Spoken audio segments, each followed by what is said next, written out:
Denboran eta espazioan bidaiatu nahi, gaurko saioan iraganak gaurkotasunean eta gaurkotasunak etorkizunean izango duen eraginez aztertuko dugu.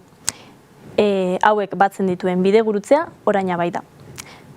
Gurekin etorri nahi, ongi etorri. Hau bidegurutzean da.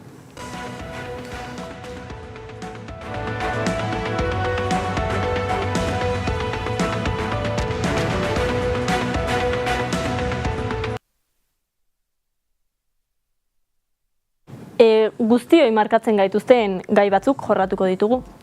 Adibidez, lan tradizionalen desagerpena.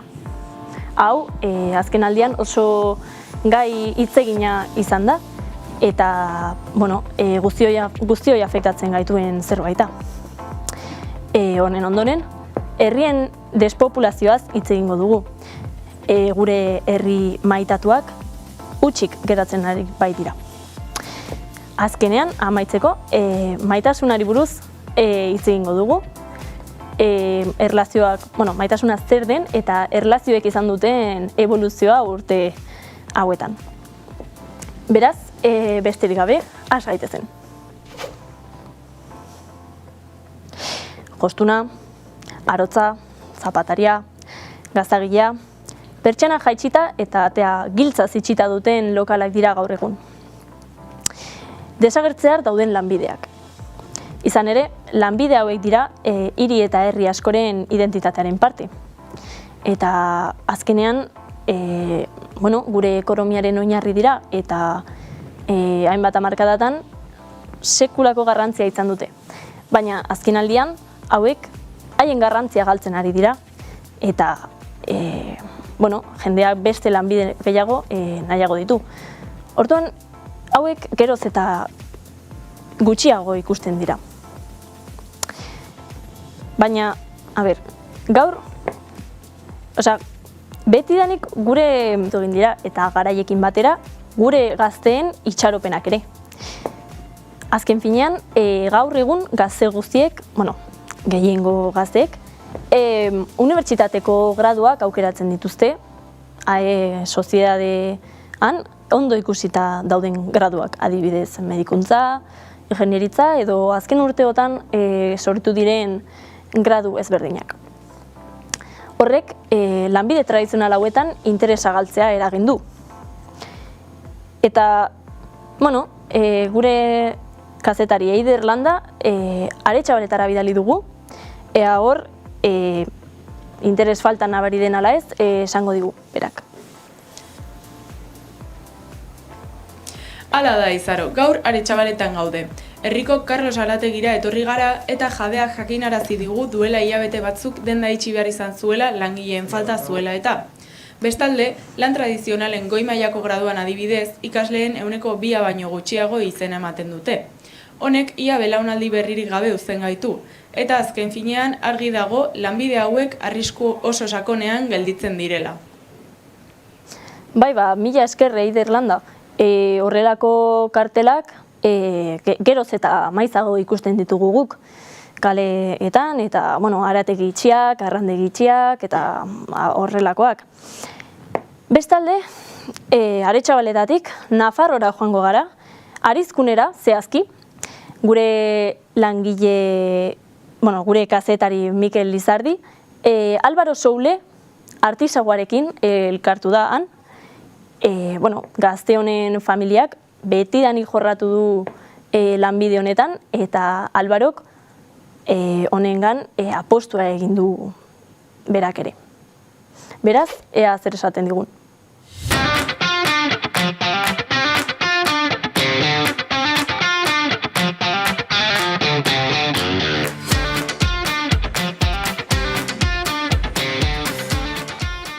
Gaur Arizkunera etorri gara. Marmole Soulera, eta bertan lan egiten duen Álvaro Soule Garziarekin elkartuko gara. Ea zer kontatzen digun.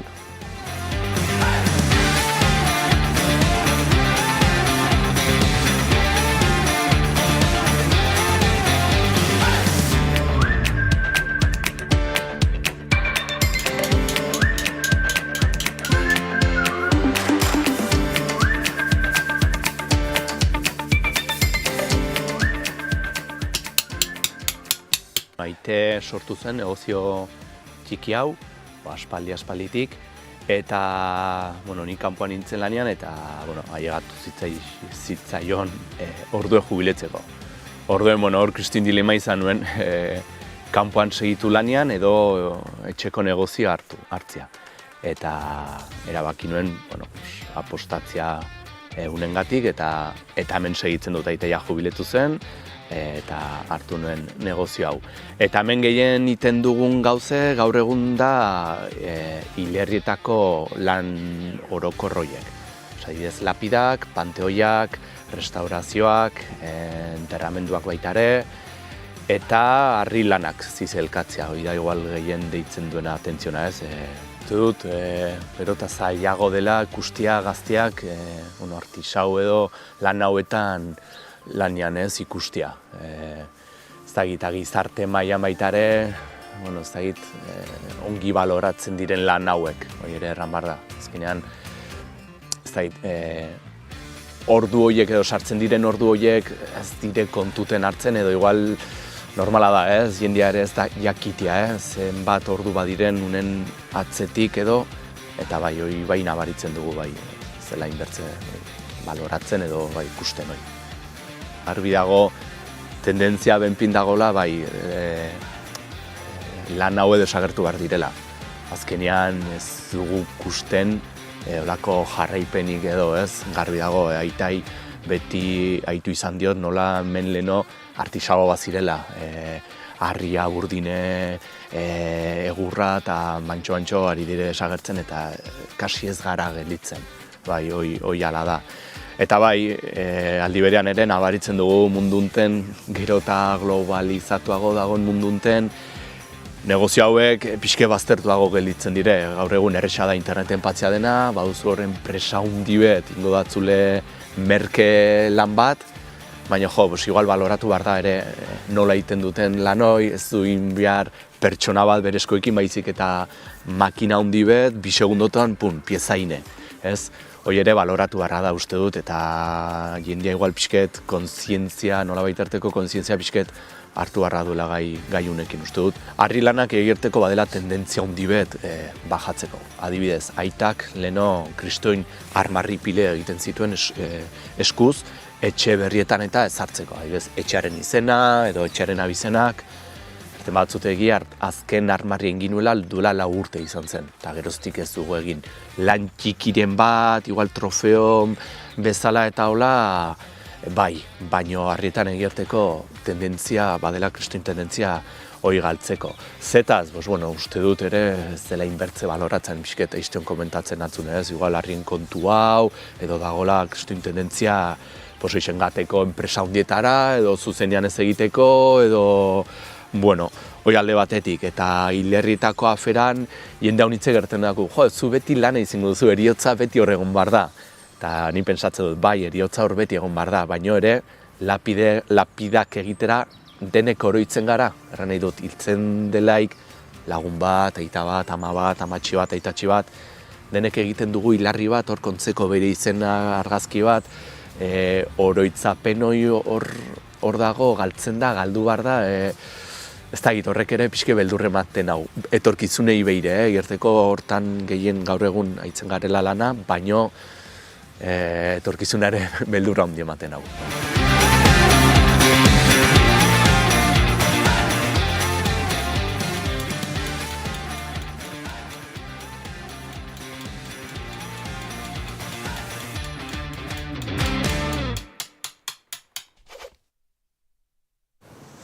Eskertzekoa da Álvaro Soule bezalako gazte baten implikazioa horrelako lan batean. Baina soilik gazte gutxi batzuk lanbide tradizional hauek ikasten baituzte, hauetara jotzen badute haien bizia, zer gertatuko da gaur egun geratzen diren profesional gutxi hauek erretiratzen diren momentuan. Horren inguruan hitz egiteko, Naroa Garzia ekarri dugu hemen kolaboratzaile gisa. Kaixo, Naroa. Zure ustez, zer gertatuko litzateke lanbide hauek desagertzen balira? Bueno, esan duzun bezala, oso lanbide hauek oso garrantzitsuak dira, ez bakarrik bere eskaintzen duten produktuaz gain, baita identitatea eta komunitatearen ekonomiaren zati oso garrantzitsua dela, baina zure galdera erantzuten azkenean jakinarazi duzu, lanbide hauek galtzeko zorian daude, eta lanbide hauek galtzen badira, azkenean merkatu handiak geratuko dira lanbide hauekin, bere esentziaz galduz. Eta irtenbiderik ikusten duzu hauez gertatzeko? Bai, irtenbide garrantzitu bat izango zen lan hezkuntzetan eta lan eskoletan gai hauek gehiago sustatzea, gazteok ikusteko bakarrik ez dira joan behar unibertsitatera, baizik eta lan hauek jorratzea. Baina, beste irtenbide bat izango zen gobernua eta azkenean komunitatea propaganda gehiago egitea lanbide honen sustatzeko gehiago. Bai, eta guk kontsumitzaile bezala, zer egin dezakegu lan tradizionalak mantentzeko? Kontsumitzaile bezala, azkenean lan hauetan kontsumitu eta herriko dendetan kontsumitu gehiago. Herriko lanak ez galtzeko. Bai, hori azken puntua guretzako oso garrantzitsua da. Azken finean, herriko dendetan ez badugu gauza kontsumitzen, azkenean hori galdu egingo da eta salgai lokal gehiago egongo dira eta hori oso tristea da gure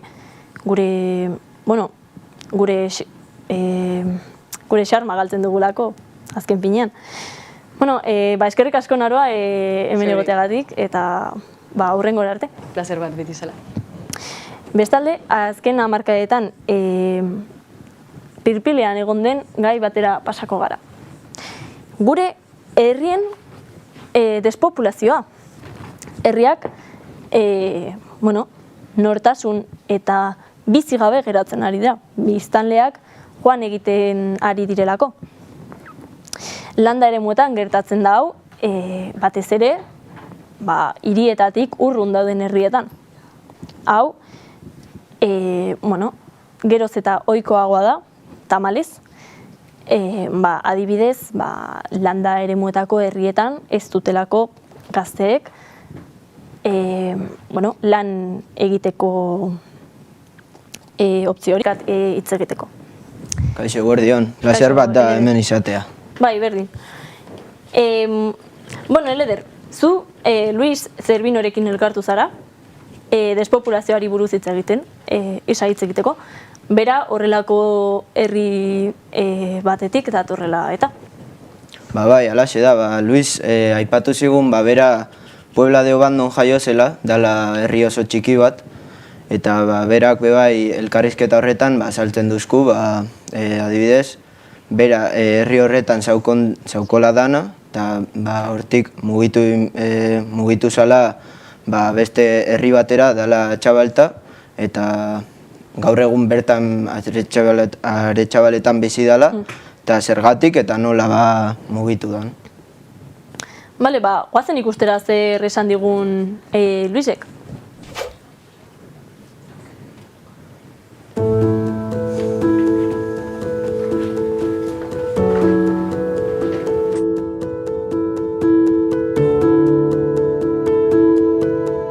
Yo soy de Extremadura.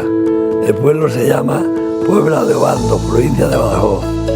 Y el cambio que hice de un pueblo a otro fue porque los trabajos allí eran pésimos y pocos, no había nada.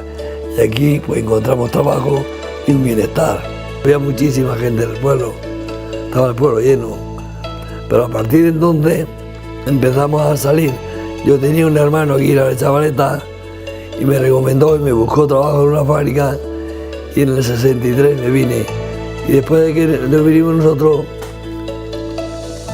se vino mucha gente, unos se llevaban al tío, otros al hermano, en fin, que unos vinimos aquí al País Vasco, otros fueron a Cataluña, otros a Alemania, a Bélgica. La gente se esparció por toda Europa. Y claro, los pueblos aquellos pues quedaron prácticamente no vacíos, porque en un pueblo siempre hay gente, pero como muy poca gente.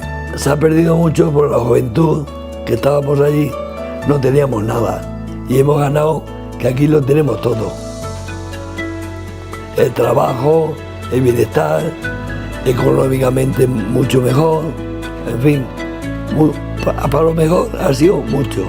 Hoy Sabrino tendremos sobre 550 o así, más no creo que tenga. Y claro, cuando vamos en vacaciones, pues la gente del mismo pueblo se pone muy contenta porque tienen el pueblo lleno de gente, de vida, y hay mucha alegría. Y yo salí del pueblo con 23 años, claro. Salí de mi pueblo con el ambiente que había, dejaba ahí a tus padres, a tu novia, a tus amigos, a todos, y venía a un sitio desconocido. Había que echarle valor para hacer eso, ¿eh? Pero lo tuvimos que hacer y mira, yo al mes de estar aquí, yo lo pensé, digo, de aquí no me muevo yo en la vida. Porque claro, aquí la vida era muy diferente y teníamos lo que no teníamos en el pueblo, que teníamos trabajo. Llevo 61 años, tengo mis hijos, mis nietos, esta es mi vida. Ahí claro, ahí me gusta ir de vacaciones, porque tiene los recuerdos de cuando era joven.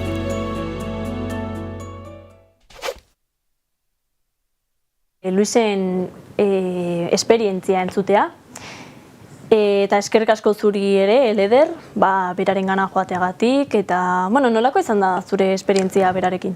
Esperientzia oso polita izan da, eta polita izan arren, bai izan da oso aberasgarria niretzat, ze gauza asko ikasi ditut Luisek aipatutako bizipenen inguruan, eta nire ustez ariketa hau oso garrantzitsua da, eta jende gazteak horrelako ariketak egin beharko lukete, oso aberasgarriak direlako, adibidez beste belaunaldi batzutako jendearekin beuren bizipenak guri kontatzea, guretzako pertsona bezala hasteko oso aberasgarriak izan daitezke. Bai, gainera Luisek bezalako historia emozionanteak entzun dizakezu. Ze azken finean, Luis, ona lan bila etorri zen, berak bideoan esan duen bezala. Hau guztia ikusi eta gero,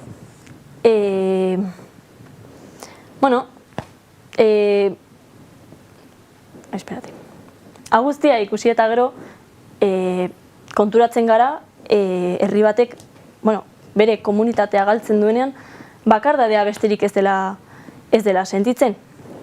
Eta azkenean, berak ongi esan duen bezala, herria gutxik zen geratu, baina oso jende gutxirekin. Zuk pentsatu, zure betiko herrian bakarrik eratzen zarela. Osea, bakardade totala sentitzen duzu. Azken finean, maitasuna eta sentimenduak denok sentitzeko eskubidea daukagu. Es verdad. Hostia. Niri... Espérate.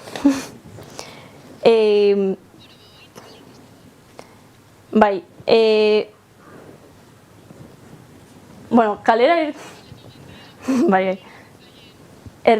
Herritarrei despopulazioaren iritzia galdetu diegu, ea zer esaten duten.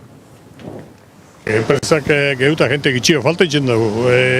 Automatismo gixo da, eta bost bat lehen 10 lan daitxe zaren lekuaren bostekin ikua da, eta orduan jente falta ez da bitzen.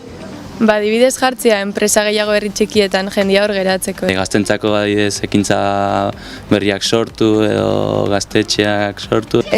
Gugan zeo zer aldatu bida. Guk bultzatzen ditugun baloriak eta nola bizi gure dagun, gaur egun askok baloratzen daue urbe handi baten bizitzia, zerbitzuz inguratuta, komodidade danak inguruan eukitzia, eta hori holan jarraitzen dauen bitartien, landaguniak eta zonalde despoblatuak holan jarraitzuko daue. Nire ustez, igual gobernotik diru laguntza batzuk ero jartia holan jende gaztia eta herri txikisetara fateko. Ikusi dugun bezala, haiek baita irtenbideak ematen digute, bakardadea horri aurre egiteko eta herriai haien bizitza bueltatzeko. Esaten joan bezala, azken finean, sentimenduak denok dauzkagu eta denok sentitzen dugu maitasuna.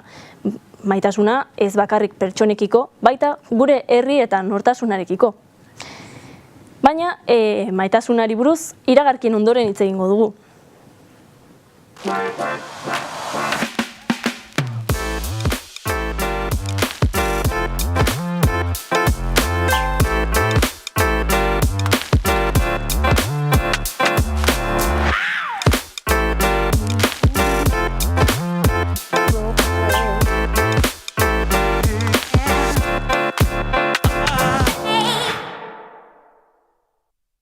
Inoiz galdetu aldiozu zure buruari zenbat aldatu den mundua? Atzo eta...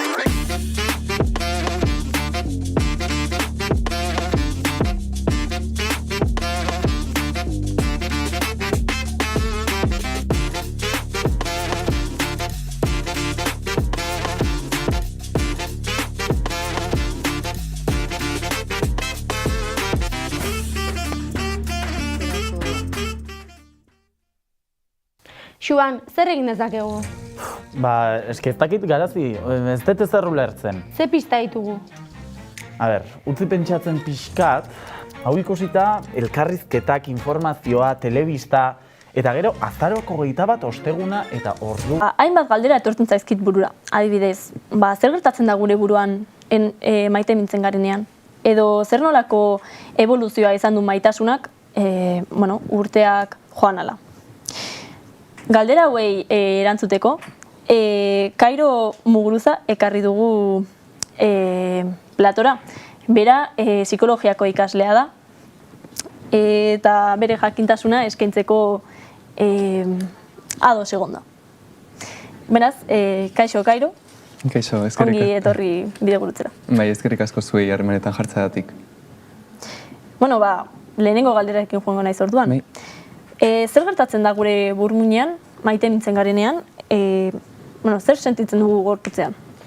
Gu maitasuna sentitzean eta harremanetan egotean, gu sentitzen dugun gauza garrantzitsuena plazerra da. Plazerra gure burmuinean sentitzeko. Maitasuna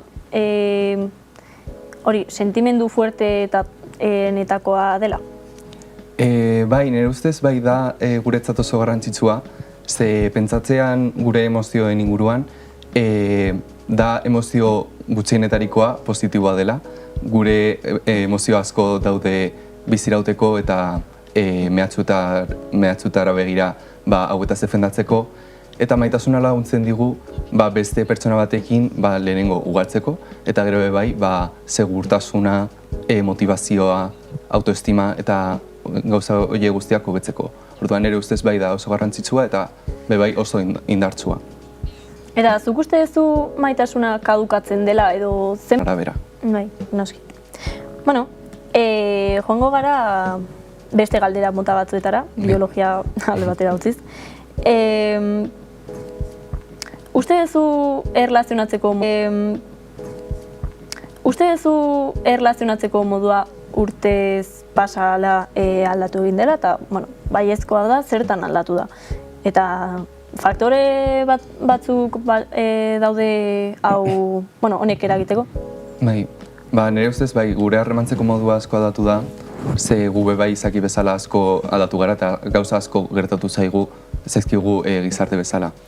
Gure hitz egiteko modua, gure harreman motak asko aldatu dira, eta esan duten bezala gauza asko gertatu dira, eta hauek dira gure faktore ambientalak, faktore sozialak, eta nire ustez faktore garrantzitsuena da interneta, ze nire ustez internetak eragin du gure komunikazioa askoz indirektoagoa, inpertsonalagoa izatea.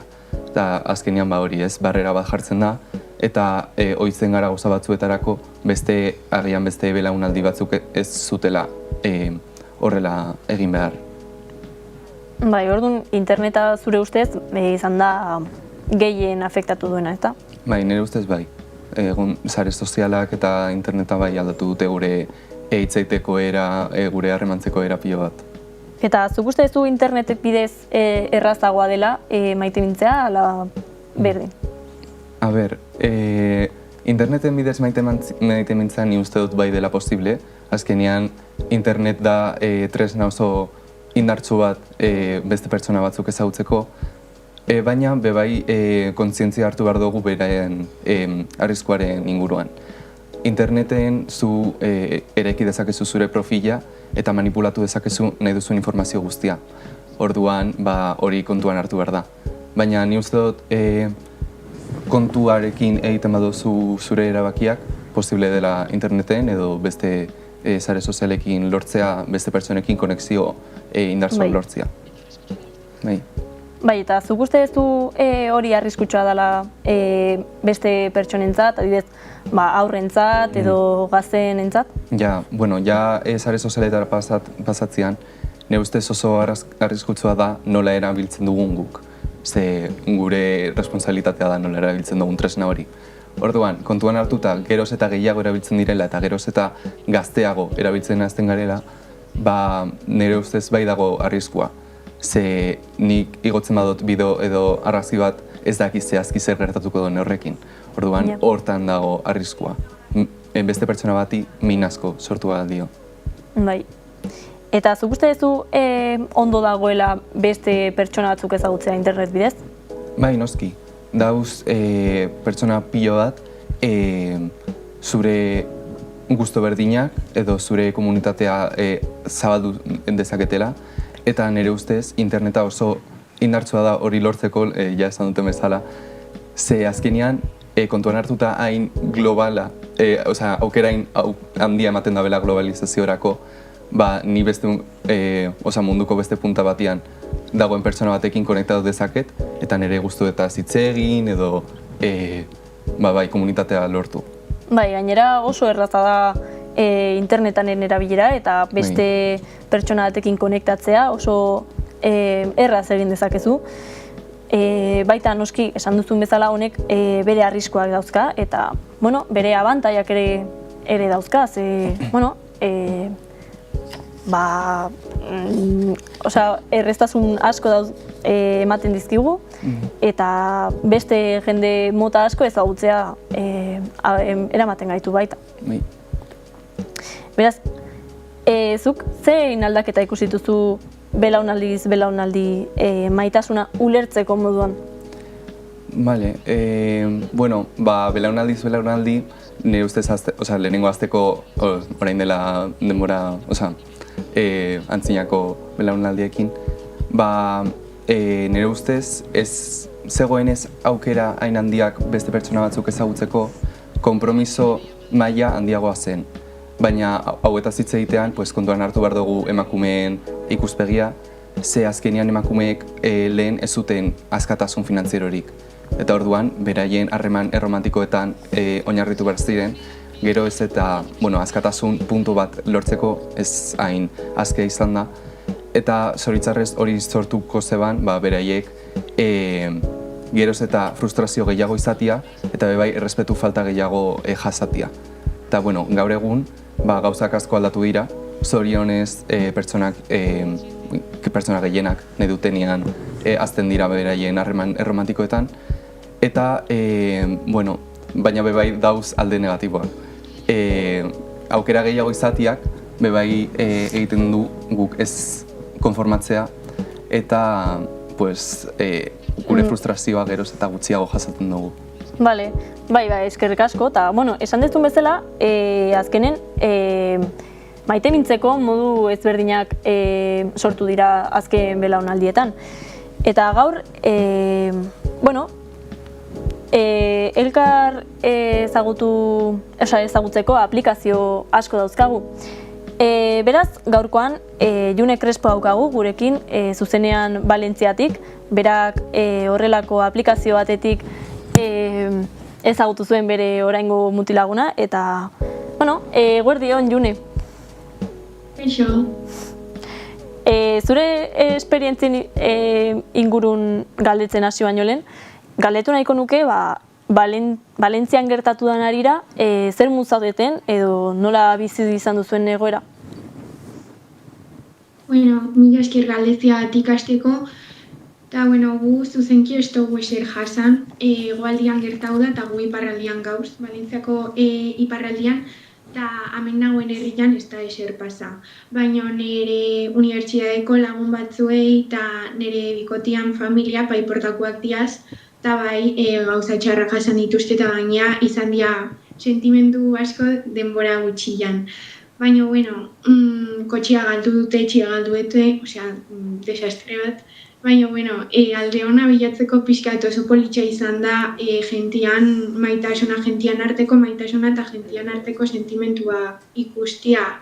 Gentea asko etorri da, hemen bertako gentia be laguntzea joan da, nire gutan bikotia laguntzea joan gaz, eta bueno, bai, oso politxa izan da holan, alde hona bilatzeko. Gero unibertsitatean oso komplikaua izan da, oin online modalitatean gauz, eta bai, mundua gelditu ala iruditzen dago. Ja, bueno, espero deu dena bere normalitatea bueltatzea laster, eta, bueno, pasako gara maitasun gaiarekin berriro ere. Ordan, zure bikotekidea orain dela 5 urte ezagutu zenuen internet bidez, eta, bueno, nahiko nuke zuk zure esperientzie pixkat kontatzea, eta, beldurra eduki zenuen momentun baten? Bueno, guk 21 ezagutu ginen elkar interneten bidez, eta urtarrilean, eta gero, hainbat aplikazion bidez hitz egin nuen lehenengo internetegaz, gero Instagrametik, gero WhatsAppetik, eta erlazioa ziren duen urtarrilean bertan. Gero, pasaren urtera arte gonga distantzian, bera amengua Valentziakoa da, eta ni Ermukoanaz. Orduan, distantzian 2 edo 3 urte, eta bai oso saia izan da.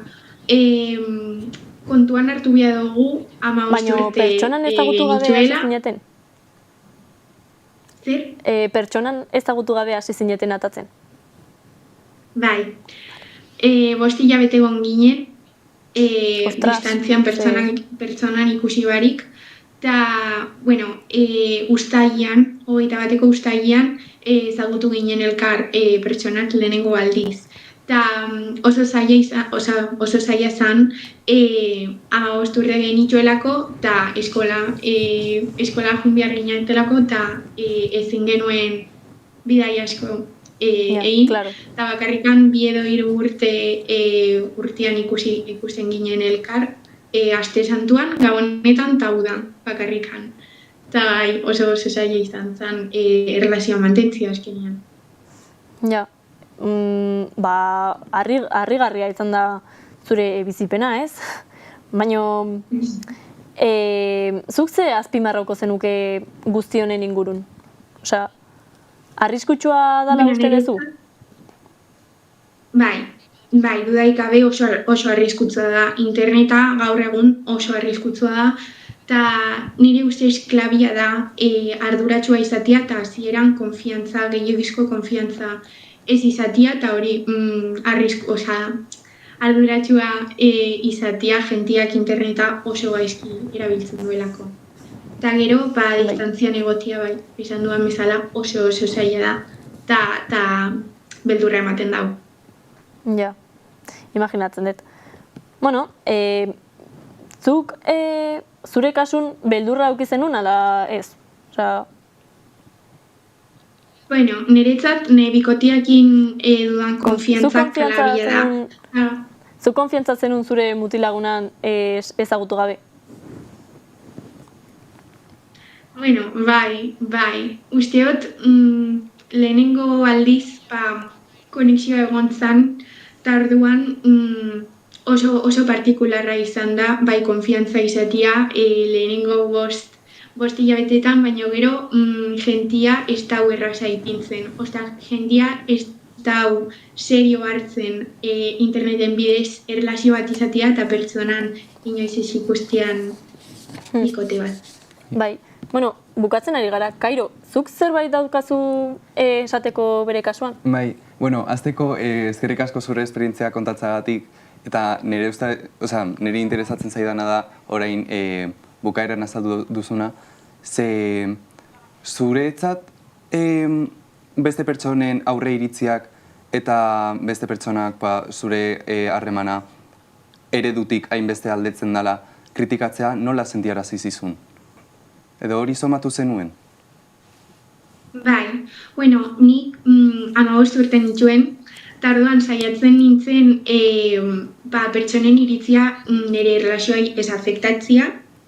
Azkenin erlazioa bi pertsonetakoa da, baina bai, oso saia zen nire lagunei adibidez zerbait esplikatzia eta ez hartzea serio eta gero jentiai esplikatu behar izatea nobisuan ekala, baino interneten bidez, eta oso saia zen, eta ez zuen erlazioan barruan ezer eragin, baino nire pertsonagaz oso zaila zen sentimendua kanporatzea beste gentian aurrean. Bueno, eskerrik asko erantzuteagatik. Bai, eskerrik asko June zure esperientzia kontatzeagatik, oso baliagarria izan da guretzat eta oso aberatsa. Baita eskerrik asko zuri ere, Kairo, zure ikuspuntuak emateagatik eta zure jakintasuna gurekin partekatzeagatik. Eta azkenik, eskerrik asko zuei ere, horratzean zaudeten guztioi, gaur ere programa gurekin ikusteagatik. Eta, besterik gabe, mila esker eta hurrengora arte.